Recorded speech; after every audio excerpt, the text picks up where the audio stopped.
Sarunāties par iekšējo pasauli ir svarīgi. Iekšējā pasaule vispār ir svarīga. Iekšējā dzīve, tā ir īstā dzīve, un sarunāties par iekšējo pasauli patiešām ir svarīgi. Jā, šī ir tāda galvenā šī vakara tēma, ko mēs gribam jums šodien iemācīt un par iekšējo dzīvi parunāties ar iekšējās dzīves metodoloģijas Kraftineru autori Inu Grasmani un, protams, arī pavadīt tādu mierīgu, bet produktīvu laiku kopā ar jums. Paldies, ka esat pieslēgušies. Labvakar, Ina. Labvakar. Labvakar visiem. Jā, es varbūt gribētu iesākt ar pavisam atkal tādu parastu piemēru no dzīves. No manas personiskās dzīves, starp citu, mums jau liela bērni, bet bija tāds posms vecākiem dēlam, ka viņam sāpēja vēders. Un mums vajadzēja viņu vest mājās, es nezinu, reiz nedēļā laist mājās no stundām, jo viņam sāpēja vēders. Un sāpēja, tā pa īstam un nevarēja saprast, kas ir pa lietu. Un izvadājām pie ārstiem. Ārsti teica, ka vesels kā rutks, nekādas vainas nav fiziski, un nevarēja saprast. Un sāp tas vēders, un nekādu iemeslu tam nevar atrast. Un tā bija tāds rebus, kas bija jārisina.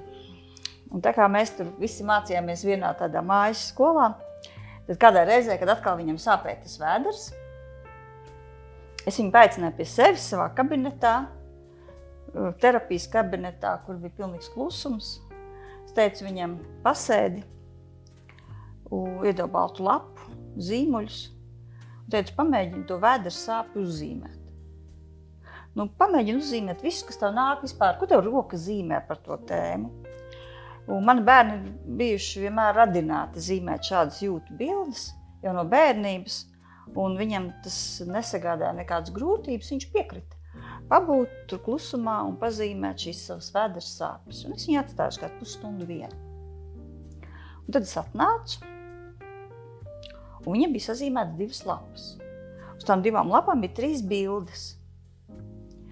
Un es viņam prasīju, varbūt, ka tu vari pastāstīt, kas tur tev piedzima. Un tad viena bilde bija kur bija zārks. Tas bija par vecmāmiņu, kura bija nesen nomirusi kādu laiku atpakaļ. Tā bija mana mamma. Mamma nomira dabiskā nāvē, no slimības, bet vecumā. Un mēs viņu apglabājām, un tās bērns bija bijuši kaut kādu laiku atpakaļ, kaut kāds vairākus mēnešus. Un viņam ar vecmāmiņu bija ļoti tuvs kontakts, tāpēc, ka viņš bija vecākais dēls, un vecmāmiņa ļoti tajā laikā vēl varēja un pieslēdzās audzināšanai. Viņa skatījās ka viņš bija maziņš. Un viņam bija tāda ļoti dziļa saite ar vecmāmiņu. Un izrādās, ka viņam no tām bērēm bija palikuši jautājumi. Tādi dziļi, filozofiski, bērnišķīgi jautājumi. Kas ar vecmāmiņu noticis? Vai viņa tur iesprostota tajā kapā? Vai viņai ir ko ēst? Kā viņai tur? Kur viņai ir? Un viņš ar šiem jautājumiem dzīvo, un lai arī mēs ģimenē runājām par lietām, mēs runājām par pārdzīvojumiem, izrādās, ka tas kaut kur bija palicis neizteikts, un ļoti šie jautājumi bija tādi dzīvi un ļoti svarīgi. Un tā sēžot un apsverot savu sāpi, viņi iznāca virspusē.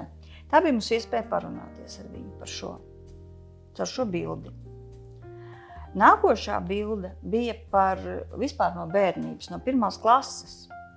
Viņš bija uzzīmējis, kur viņš ir, un vairāk puiši ar viņu bērni pagriezuši šitā pirkstu smējās. Un es prasu, kas tā pa bildi? Un viņš saka, ka 1. klasē es viņam esmu iedevusi uzvilkt džemperīti sarkanu, tādu baiku, un tur virsū vienradzes vai begimots, kaut kas tāds. Bērni valkā tādas visādas džemperīšas, un viņš iegāja tajā klasē, un visi tie puiši pagriež pret viņu pirkstu un sāk par viņu smieties. Vai par to degunradzi, vai par to vienradzi. Bet viņš nekad neatnāca un nepastāstīja to mājās, ka viņam tā ir bijis. Es tik atcerējos, ka to džemperu viņš vairs nevilka nekad. Un tagad man bija kļuvis skaidrs. Un bija vēl kāda 3. epizode, kuras jau aizmirsus, bet ar to es gribu teikt, ka šīs bildes, jūtu bildes, bija tā kā tilts, kas palīdzēja satikties ar tādiem notikumiem, kas ir bijuši viņa dzīvē, kurā viņš kaut kur varētu teikt iestrēdzis emocionāli. Un tad, kad mēs izrunājām visas šīs 3 lietas, kas viņam bija tajā bildē, viņam pārgāja sāpēt vēders. Nekad viņam vairs nav sāpējis vēders. Un tā es gribētu teikt, ka šīs metodes, šis veids, šis ceļš, šis tilts uz bērnu sirdi, kas mums palīdz runāties ar bērniem, kas palīdz mums pašiem kļūt kā bērniem, jo runāt ar viņiem viņu valodā ir ļoti būtisks. Jo bērni šos tādas spēcīgas emocijas viņi nespēja paši atrisināt. Viņiem ir vajadzīgs pieaugušais, kas viņu paklausās, dzird, stiprina. Un tad šīs metodes, šis tilts un kraftineris šis tilts palīdz mums satikties un arī runāt par tādām grūtākām lietām. Jā, tātad kraftineris tilts uz iekšējo pasauli, iespēja runāt par iekšējo pasauli. Izklausās tādi mazliet poetiski, skaisti definējumi. Tātad kraftineris saruna par mūsu iekšējo pasauli. Un vēl tilts. Bet kas tas reāli praksē ir? Kā tad tas izpaužas, šī sarunāšanās un tilts uz iekšējo pasauli? Kāpēc, ko tas zīmols kraftineri tad īsti nozīmē? Reklāmas, tā nav reklāmas pauze, tā ir pastāstīšanas pauze, izskaidrošanas pauze. Kraftineri, mēs varētu vairākas atbildes meklēt, tā kā atbildes uz šo jautājumu, kas ir kraftineri. Kraftineri ir spēle. Piemēram, spēle ģimenē. Cik tev iestur bērni? Man ir 4 bērni un spēles ģimenē spēlē. Jā. Redz, varbūt kraftineri varētu būt viena no spēlēm, kurai ir ļoti specifiska nozīme, sadzirdēt tev kā tētim savus bērnus. Tas ir tavs tilts.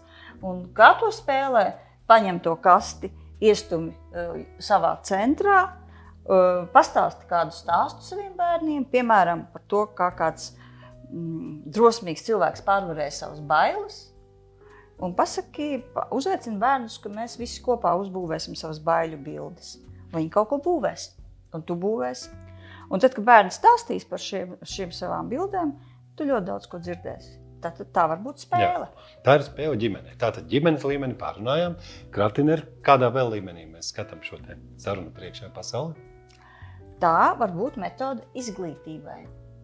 Kraftineri ir arī, tā var būt skolotāja rīks, tas var būt klases rīks, kur klasē skolotāja ir tāda kraftineri brīvās būvēšanas kaste. Piemēram, bērni var būvēt savus stāstus, atbild uz kādu jautājumu un pēc tam rakstīt. Es esmu savā praksē lietojis to tā, ka māmiņdienā es atceros, man ļoti spēcīga tāda pieredze ar bērniem, ka es lūdzu bērniem uzbūvēt tādu bildi, kur ir iekšā atbild uz jautājumu, ko es piedodu savai mammai, par ko es lūdzu piedošanu savai mammai, par ko es pateicos savai mammai un kādu attieksmi es izvēlos pret savu mammu. Un tādas 4 lietas viņi būvēja. Un pēc tam viņi uzrakstīja mammām ļoti dziļas vēstules. Mammas raudāja. Un lūk, tāds tilts, tas var būt arī izglītībai. Jā, ģimeni un izglītība apskatījām, kas tālāk. Arī skolai var būt brīvās būvēšanas istabiņa, kā metode, kas palīdz bērniem attīstīt radošumu, attīstīt personību, stāstīt un vispār brīvo laiku pavadīt. Kolosāli, man liekas, labāk būvēt nekā sēdēt telefonos. Es nezinu, man tā liekas. Varbūt tev ir tur savādākas domas. Maniem bērniem tā noteikti neliekas. Tas ir skaidrs, jā. Bet, lūk, varbūt vesela istabiņa, tādam gan brīvajam laikam, un vēl kādu līmeni mēs aizmirsām. Jo tad, kad mēs sakam šo vārdu kraftineri, redzēt šī metodoloģija, jā, uz daudz ko attiecas. Jā, kraftineri var būt arī rehabilitācijai. Klīnikai, somatisku traucējumu mazināšanai, kā mēs tikko piemērā dzirdējām. Tad ir stāsti, kas mazina. Arī klīnikai kraftineri. Tad kraftineri metode dažādām dzīves situācijām. Tieši tā. Par to mēs jau iepriekš bijām vienojušies, lai izpaustu tātad šos dažādos līmeņus, lai kāds nepadomā, ka jums noteikti jāpieredz kaut kādi traucējumi, lai izmantotu metodoloģiju kraftineri. Lūk, tātad. Kraftineri sarunāšanās par iekšējo pasauli un iepriekšējā piemērā. Tu minēji, piemēram, ka tu paaicināji arī savu dēlu, tās jūtu bildes, liki viņam zīmēt un tam līdzīgi. Un rodas tāda kā sajūta, ka nu redz, kā būtu jau bijis labi, ja tie jautājumi būtu apspriesti jau iepriekš, ja šī saruna par iekšējo pasauli būtu tāpat vien kaut kā izveidojusies. Vai varbūt vecāki kaut kur palaiduši garām, vai kā tev liekas, tu pati biji palaidusi garām, tu būtu varējusi arī vienkārši pie virtuvē to pārunāt? Nu, es domāju, ka nav iespējams kaut ko nepalaist garām dzīvē. Mēs nevaram tik ļoti detalizēti zināt viens par otru. Un es arī esmu vienkārši cilvēks. Mēs savā ģimenē runājam. Jā, bet... Mēs pat satikāmies katru vakaru, lai organizētu šādas spēles, šādas sarunas, šādus zīmējumus. Un vienalga kaut ko palaižam garām. Un tāda ir dzīve. Mēs visi esam dzīvi cilvēki. Un tas ir forši, kad ir metodas, kas mums palīdz sadzirdēt vienam otru, kad notiek kaut kādi strupceļi. Varbūt, ka tas var palīdzēt arī jums. Jā, mīļie skatītāji, redziet, pats psihoterapeits nepārunāja savu bērnu, atklāt mums atzina bēru jautājumus. Ne? Tas ir tik svarīgi. Tā, ka mums arī nevajadzētu līdz ar to, nevajadzētu sevi vainot, bet arī ikdienā, bet arī bez šādas spēles, it kā mēs par to iekšējo pasauli teorētiski varētu runāt.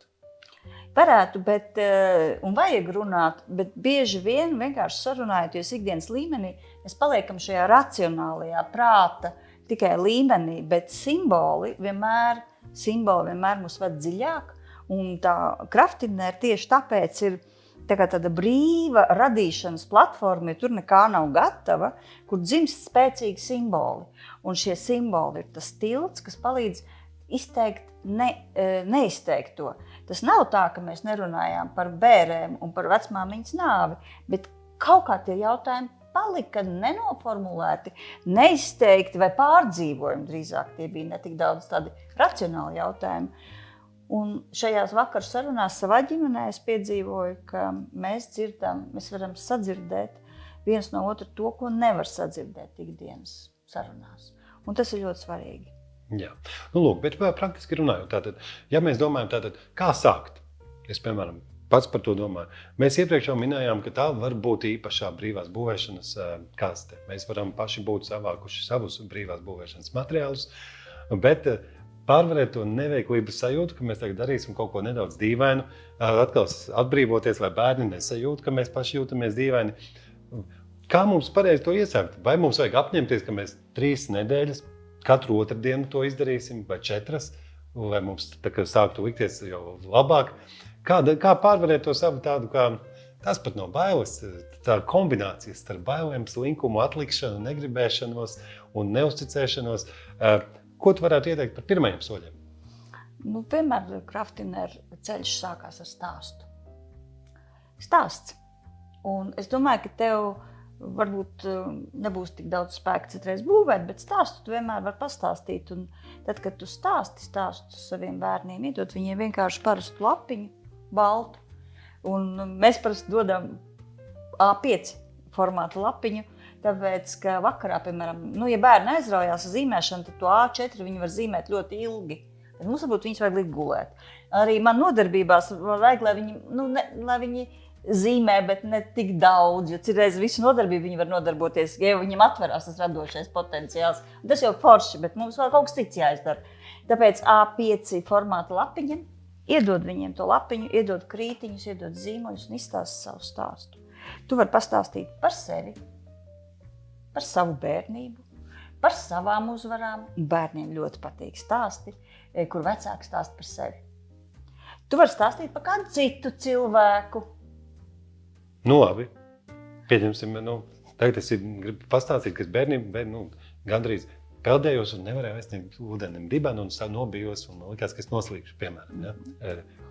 Kas viņiem tad bija jāzīmē? Viņi vienkārši zīmē to, ko viņi zīmē. Tev nav jākontrolē, ko viņi zīmē, un mēs pat viņiem varam teikt, tu vispār nedomā, ko tu zīmē, ļauj rokai vienkārši zīmēt. Lai viņi zīmē to, ko viņi zīmē. Un tā ir Kraftinere šī arī dziedināšanas spēcīga atslēga. Tu būvē to, ko tu būvē. Tu zīmē to, ko tu zīmē. Tu runā to, ko tu runā. Un mēs nekontrolējam, kas tur ko runā. Ko tu pastāsti, tas ir tavs stāsts. Un mēs akceptējam šos viņu stāstus. Un tu stāstu, bet tu neaizmirsti, ka tu neiesprūsti pats tajā noslīkumā, bet tu pastāsti to, kā tu pēc tam tās bailes esi uzvarējis. Tas ir ļoti svarīgs terapeitisko stāstu moments, kad mēs stāstam bērniem, un viņi zīmē. Un pēc tam tu viņiem paprasti, varbūt arī tev kaut kā līdzīgi ir bijis. Un tu vari gadīties, ka tu sadzirdi par tādām bailēm, par kurām bērni tev pastāst, par kurām tu nekad nevarētu iedomāties, vai tu nezināji par to iepriekš. Un tā veidojās šis tilts. Lūk, un ja es to gribu kaut kur, piemēram, ja kādam cilvēkam tādā nevieglības sajūtā gribas tādu instrukciju, tādu precīzi pa punktiņiem, kā man rīkoties, tad kur tad es pie tās metodas beigās varu tikt? Tātad, pirmkārtām, tu vari nopirkt mūsu terapeitisko stāstu grāmatiņu, kā izaudzināt cilvēku ar lielu sirdi. Un tur tev būs 16 stāsti, un pēc katra stāsta būs kāda spēle, šāda aktivitāte, kas tev palīdzēs runāt ar bērniem. Tas ir viens ceļš. Otrs ceļš, tu vari iegādāties mūsu Kraftineru kasti, kur klāt vesels buklets ar visu metodi, visu aprakstu, dažādiem būvēšanas spēlēm, arī tu to vari darīt. Bet tu to vari arī radīt pats. Tu vari izstāstīt savu stāstu, jūs varat kopā zīmēt, un jūs varat kopā pēc tam kaut ko būvēt un viens otram stāstīt. Jo īstenībā tā dzima Kraftinera. Tas, kas tagad notiek, tas ir jau daudzu gadu tāds auglis radīts, tā kā rezultāts. Bet mēs tā sākam. Ar kaut ko ir jāsāk.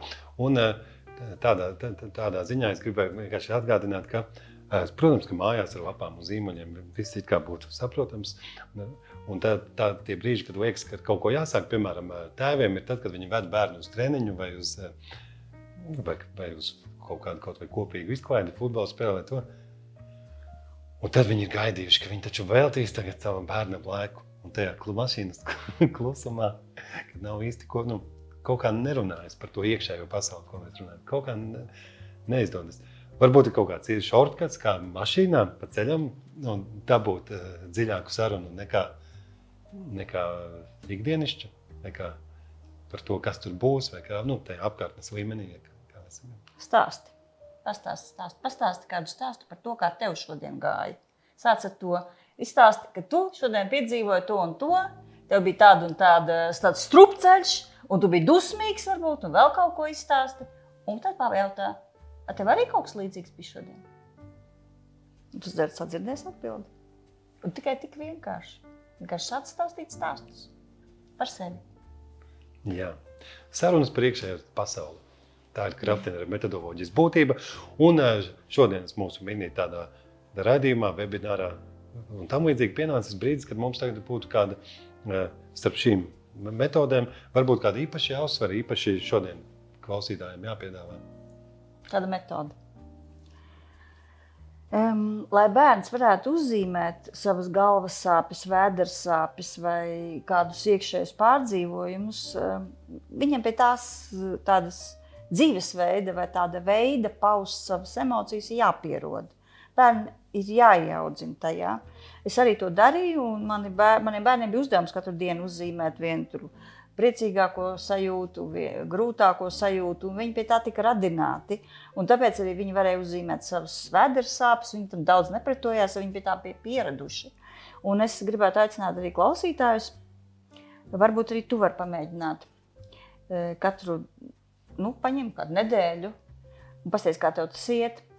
Sagatavo 2 A5 lapiņas un apsēžaties visi ģimene un uzzīmējiet to priecīgāko sajūtu šodien, ko man izdevās piedzīvot, kas gadījās piedzīvot, un grūtāko sajūtu. Un es gribētu aicināt nedomāt par sajūtām. Vienkārši atļaut rokai atstāt nospiedumu. Kāda krāsa ņemās, kāda līnija velkās. Tā nav zīmēšanas stunda, kur kādam liks atzīmi. Vienkārši atļauj tādai mākslas, līniju, formu, krāsu, zīmējumu nospiedumam palikt uz tās mazās lapiņas. Priecīgākā sajūta un bēdīgākā. Un pastāstiet savus stāstus. Un paskatieties, kā tas attīstās. Un manā pieredzē, gan Ukrainā, gan arī terapeitiskā praksē, kuras kādreiz kādām mamām, ģimenēm, kurās bija bērni ar dažādiem kaut kādiem somatiskiem traucējumiem, enorēzi, piemēram, lūdzu šo darīt, un tas vienmēr palīdzēja. Tas vienmēr nostrādāja. Mēģina arī tu. Vienīgais, kas tikko man ienāca prātā, tu teici, Tātad uzzīmēt, ļaut rokai zīmēt un tad stāstīt savus stāstus. Stāsts jau nav tikai, tu esi pieredzis to vārdu, visu laiku lietot, bet tas jau tāds liels vārds. Stāsts nozīmē, ka tur jābūt ievadam, iztirzājumam, nobeigumam, tur jābūt interesanti. Tāda ir man asociācijas vārdu stāsts. Kā tas var bērnam tā vienkārši likt stāstīt savu stāstu. Teiksim, ir tā A5 lapiņa par šodienas to sajūtu. Kā tu varētu pārfrazēt šo ideju varbūt?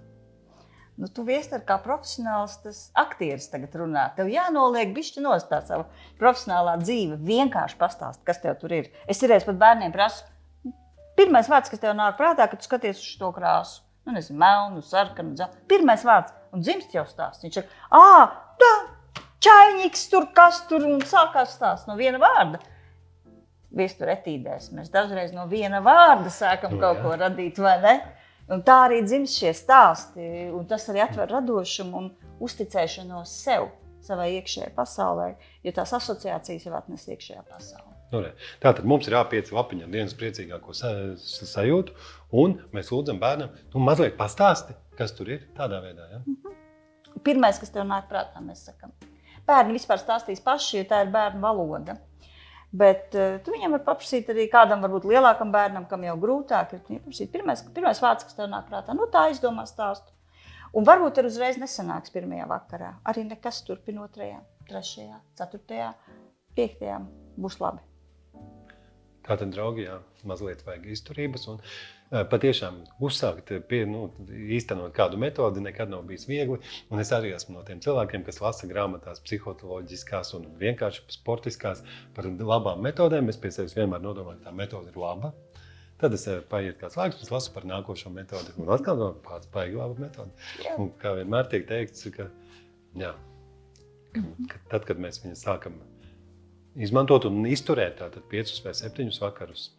Jā, mīļā, es to novēlu gan sev, gan mums visiem. Jā, un es novēlu nesākt to tad, kad ir slikti, tad, kad jau ir slimība, tad, kad ir kaut kādas ciešanas, kad ir uzvedības traucējumi, kad ir ģimenes šķirās.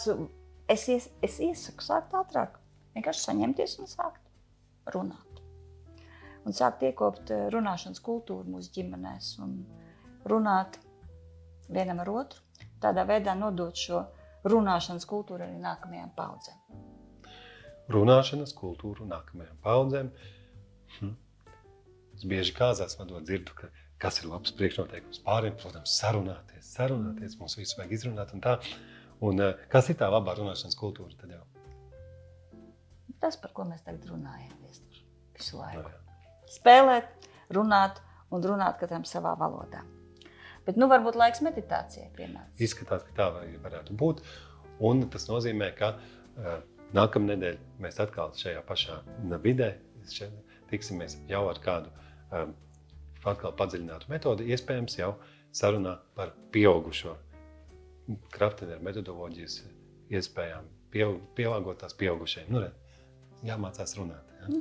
Tā ir. Ko? Dosimies atkal meditācijā. Tāpat kā vienmēr, arī šoreiz atrodi sev vietu, kur tu jūties labi.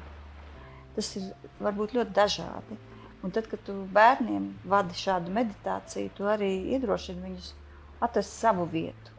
Šīs vietas ir dažādi. Kāds grib augstu kaut kur uzkāpt, kāds grib palīdz zem gultas vai zem galda iekārtot savu aliņu, kāds vienkārši grib apgulties uz muguras un aizvērt acis.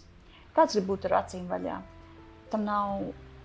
Tajā ir šī atslēga. Ļauj sev būt tā, kā tu gribi, tā kā tu jūti. Un arī tagad tu šajā meditācijā, kas būs veltīta tev un speciāltījums Viesturam, tāpēc, ka viņš šo pasūtīja. Paldies. Jā, atrod savu vietu un atrod tādu pozu ķermenim, lai viņam ir tāda laba sajūta. Lai ķermenis var atbrīvoties, lai ķermenis var būt brīvs. Un, kā vienmēr, iesāksim ar ieelpu un ļauj savai izelpai no caur iekšpusi plūst kā mazai tādai strūkliņai un atbrīvot tavu ķermeni. Ieelpo un ļauj no iekšpuses atbrīvot savu smadzenes, seju, kaklu grūti svētdien, kājas. Un tāpat kā pagājušajā reizē, iedomājies, ka tev apkārt ir ļoti daudz mīlestības. Ļoti daudz mīlestības. Piešķir mīlestībai krāsu. Kādā krāsā ir tava mīlestība? Ļauj gaisam iekrāsoties tavā mīlestības krāsā. Un ieelpo šo krāsu. Un ļauj izelpēt un nest tavā ķermenī. Mums visiem ir vajadzīga mīlestība. Mums visiem ir vajadzīga šī krāsa. Mīlestības pasaulē ir par maz. Mūsos tā ir par maz. Tāpēc ieelpo. Un ļauj tai plūst tavā ķermenī un ar savu iztēli pastiprini spiedienu, ar kādu šī mīlestības krāsa plūst tevī. Ieelpo un varbūt tā var kļūt par ūdenskritumu. Krāsainu ūdenskritumu, kas skalo tevi. Skalo tavu ķermeni, skalo tavus smadzenes, tavu kaklu, tavus plecus, mugurkaulu. Ļauj mīlestībai plūst tevī un lieto šo metodi arī savā ikdienā, lai nomierinātu sevi, lai uzpildītu sevi, lai ārstētu sevi, jo nav lielāka spēka pasaulē kā mīlestība. Un tā elpojot, piepildot sevi, pamēģini arī tu iedomāties simbolu kādai sajūtai, kas tev šodien bijusi grūta. Vispirms sajūti, kas bija šodien grūti. Pārskati savu dienu, kur bija tā grūtā sajūta. Varbūt tas bija kāds dusmas, vajadzēja dusmoties, aizskaitinājums, varbūt bēdas, varbūt skumjas, varbūt bezspēcība, varbūt bailes. Lai kas tas arī nebūtu. Pārvērt šo sajūtu simbolā. Atkal atļauj savai iekšējai pasaulē atnest jebkādu simbolu, jebkādu asociāciju, kas dzimst. Tā der. Turpini elpot, ieelpot mīlestības krāsu un satikt sevi šajā grūtajā sajūtā. Citam tas var sajūtas simbols var būt akmens, citam zibens, citam čiekurs, citam dadzis. Kāds tas ir tev? Un iedod vārdu šim simbolam. Varbūt tas ir vainas akmens. Varbūt tas ir nepārliecinātības dadzis. Iedod viņam vārdu šim simbolam.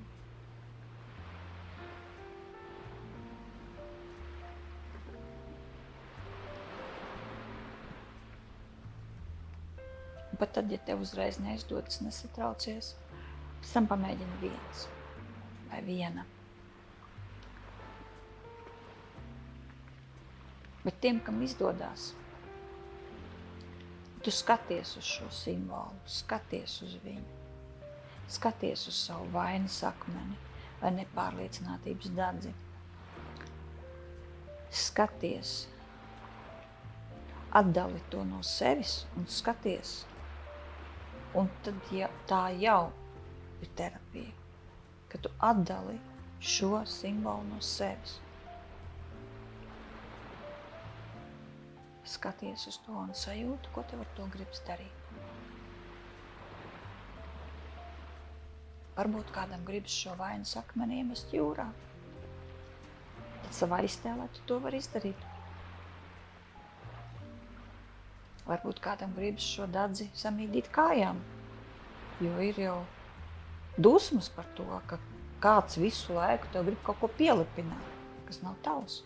Un dari to.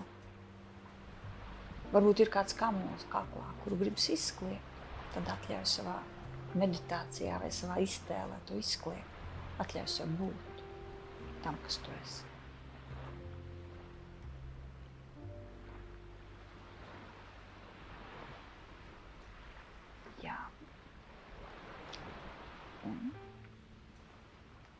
Ja gribas iet soli vēl tālāk, tad tu to vari uzzīmēt.